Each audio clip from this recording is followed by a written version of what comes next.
Indominus Games.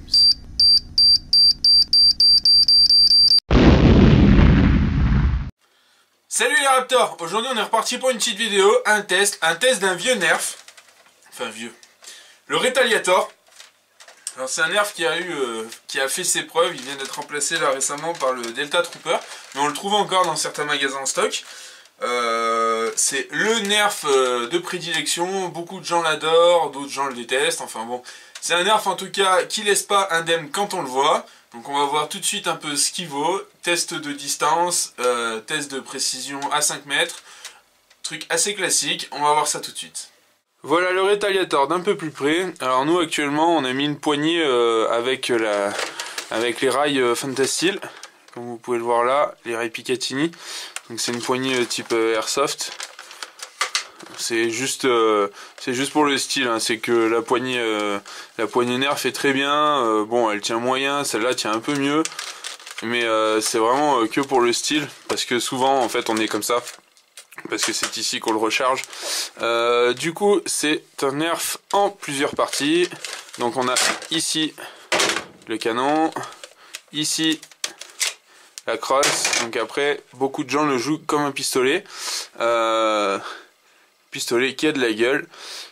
Franchement, très très classe. Bon, comme tous les nerfs de cette génération là, il y a le problème du canon. À savoir, le canon ici est très serré. Du coup, on perd vitesse et précision quand on lui met la rallonge. Mais il faut dire quand même qu'avec la rallonge, il est plutôt sympa. Bien poursuivre, donc on est sur un nerf mécanique. Donc là, il est chargé. Donc pour le décharger, comme beaucoup de nerfs, vous le montez, hop, et il suffit après d'enlever le chargeur. Et là, il est prêt à tirer.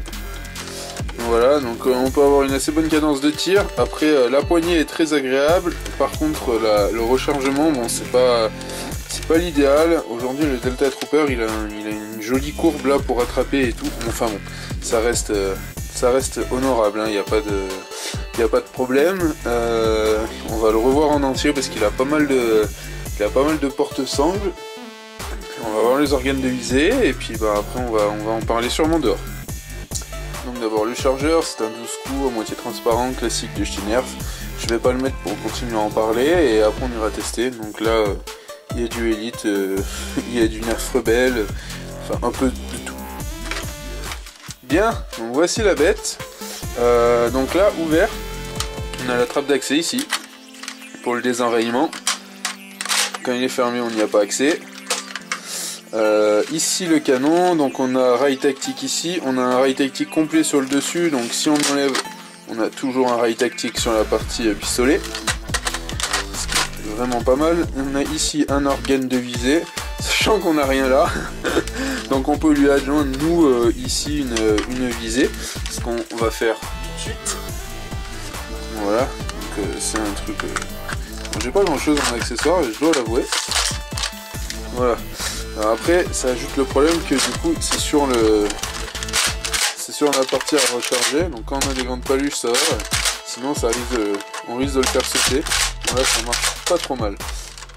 Donc voilà, on peut s'amuser à utiliser ça ou à le laisser comme ça et à viser ici, ce qui est plutôt pas mal.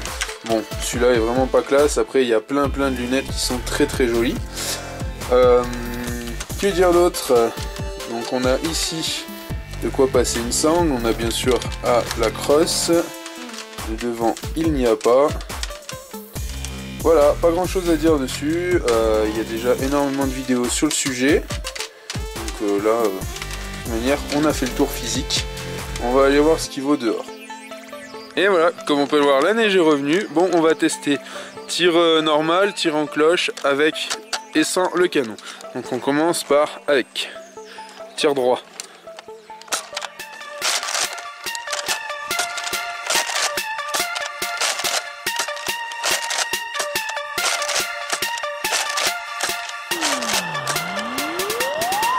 Bien, donc pour le tir normal, on est ici à 6 mètres, 6 mètres, 7 mètres et en gros 10 mètres. Donc on voit le trait des 10 mètres là-bas. Donc voilà, ça fait pas très très loin, c'est vraiment pas le plus puissant. Mais on a déjà le mérite d'être à 10 mètres. Maintenant, en cloche.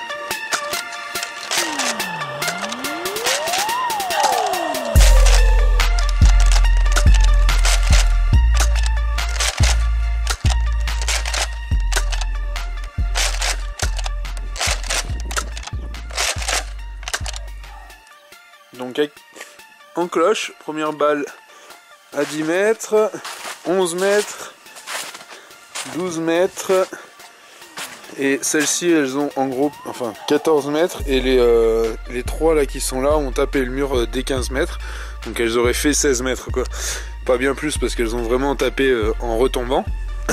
Donc voilà, on est à 15 mètres pour la partie cloche avec le canon. C'est parti, tir tendu sans le canon.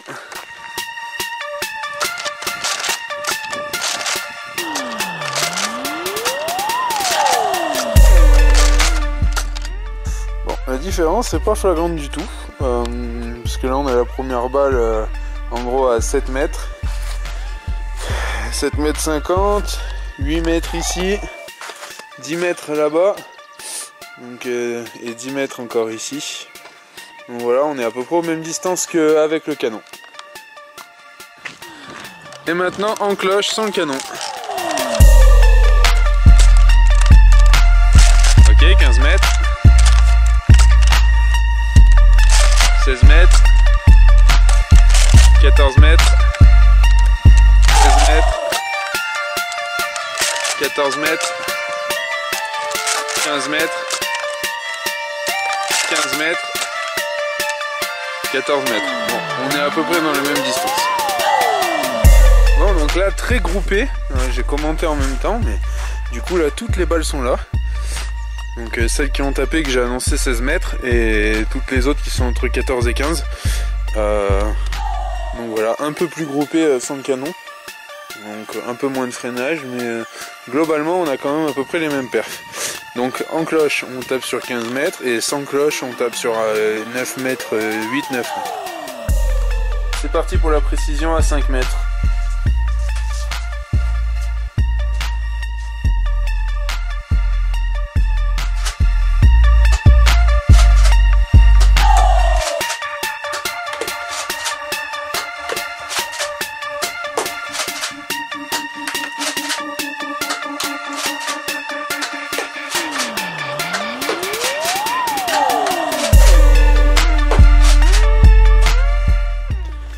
Bon, comme on peut le voir, la précision à 5 mètres n'a pas été terrible, mais bien moins bonne que le rival, c'est sûr. Mais voilà, dans un rond, on va dire un rond de 50 cm autour de la cible, on y est quand même. Il y en a une ou deux qui tapent dessous, mais globalement c'est pas mal. Avec des AccuStrike, on serait presque tout le temps sur la cible. Voilà. Bon, après, il y a tellement de choses qui rentrent en compte. Il y a l'état des fléchettes, il y a le fait que ce soit des élites. Enfin bon, ça fait beaucoup de choses, mais à 5 mètres dans un couloir, si on met pas la première, on va mettre la deuxième, quoi. Bien, conclusion de ce petit test. Donc, c'est un nerf que j'aime vraiment pas mal. Je trouve qu'il se manipule assez facilement.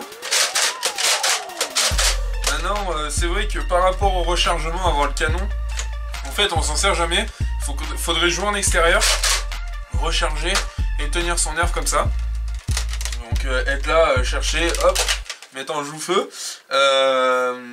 Bon, à part ça, donc l'esthétique, c'est dur à juger. Pour ma part, je trouve sympa. Je préfère le nouveau, là, le Delta Trooper, j'aime mieux les formes.